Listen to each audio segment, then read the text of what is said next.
அல்லேலூயா. ஆண்டவர் இங்கே பார்க்கிறார். அவளை பத்தி வெளித்தோட்டத்தை எல்லாரும் பார்த்தாங்க. உண்மையிலே ஒரு பாவியான ஸ்திரீ தான். இன்னொரு யோவான் சுவிசேஷம் 8ஆம் அதிகாரத்தில் அங்கே ஒரு பாவியான ஸ்திரீயை குறித்து விபச்சாரத்திலே கையும் கடவுமாய் பிடிபட்ட ஒரு ஸ்திரீ. அவளை பாவிதான். உலகம் ஒத்துக்கொள்ளுகிறது, ஆனா ஆண்டவர் ஒத்துக்கொள்ளுங்க. ஆமென்.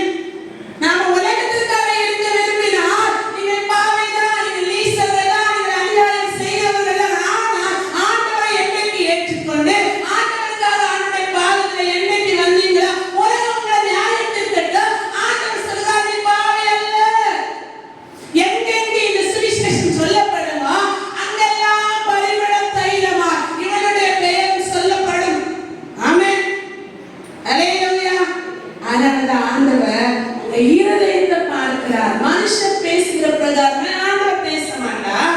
அந்த பாவியான ஸ்திரீ அழுத்தே இருந்தா என்னன்னு சொன்னாரா சிஸ்டர்?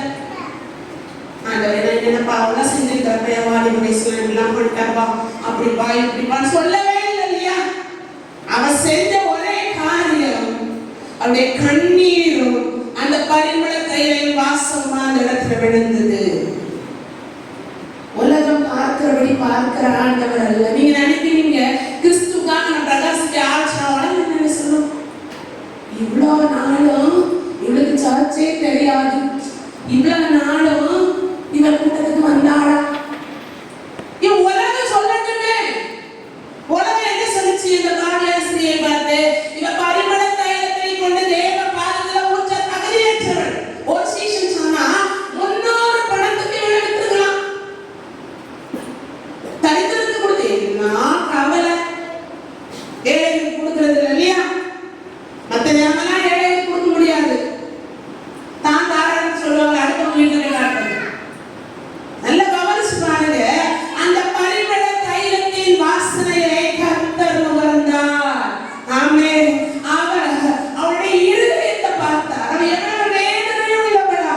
இந்த உலகத்தை எதிர்த்து, இந்த வீட்டாரை எதிர்த்து, இந்த சீஷர்களை எதிர்த்து தேவ பாதத்துல வந்து அமர்ந்திருந்து தன் கண்ணீர் அவள் தைலத்தை விடணும்னு யோசிப்பா. இதெல்லாம் ஜீசஸ்காக விட்டுடுறேன். ஒருவேளை அவ்வளவு நாள் அவள் பாவம் செய்தவளா இருந்திருந்தா அந்த நறுமண தைலம் அவளுக்கு பிரயோஜனப்பட்டிருக்கிறது.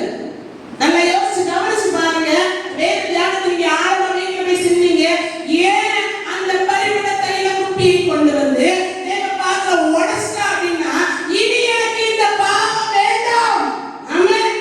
நீங்க யோசிக்கணும். என்னைக்கு தேவனுக்காக உங்களுடைய சுயத்தை விட்டு விடுவீர்களா, அன்றிலிருந்து தேவன் உங்களை சாட்சியாய் கொண்டு வந்து நிறுத்துவார். இன்றைக்கு 2026 வருஷமா அந்த பாவியான ஸ்திரீயை குறித்து பிரசங்கம் பண்ணி கொண்டிருக்கிறார்கள். ஹல்லேலூயா.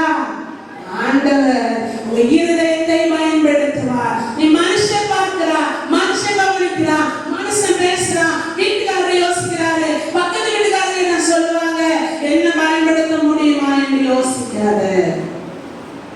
பரிமள தைலத்தை பயன்படுத்துகிறவர் ஆண்டவர். எல்லாரும் பல்லையில நின்னாங்க இல்லையா? அந்த யோவான் 8ஆம் அதிகாரத்தை வீட்டுல போய் வாசிங்க. சரியா? நான் சொன்ன அதிகாரத்தை வீட்டுல வாசம் இன்னும் ஆண்டவர் உங்களுக்கு வெளிப்படுத்துவார். அங்கே சொல்லப்பட்டிருக்கிறது, பெரியோர் முதல் சிறியோர் வரைக்கும் ஒரு வசனத்துக்காக வாசிக்க கேட்கிறேன்.